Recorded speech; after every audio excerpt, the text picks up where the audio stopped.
Қайырлы күн баршаңызға. Менің каналыма қош келдіңіздер.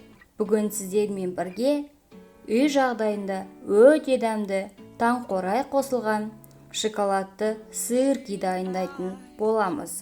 Ол үшін алдымен қайнап тұрған суымызға шоколадты ертіп аламыз, немесе микроволновкада 2-3 минут ертуге болады.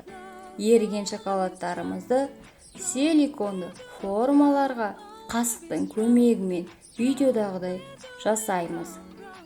Дайын болған шоколадтарды тоңазытқышта 10 минут қатырып аламыз. Қатқан шоколадымыздың ішіне ірімшік саламыз.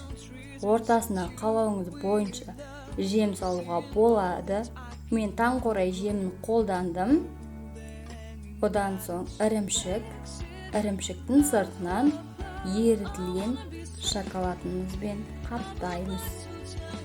Дайын болған сироптарды 2-3 сағат тоңазытқышта ұстаймыз. Міне осымен сироптарымыз дайын. Силиконды формалардан шығарып балаларға беруге болады. Баршаңызға жасап көрулеріңізге кеңес беремін. Дәмі өте дәмді әрі оңай жасалады. Менің каналыма тіркеліп, комментарий қалдырып, лайк басып, подписка жасауыңызға сұранамын. Қош сау болыңыздар.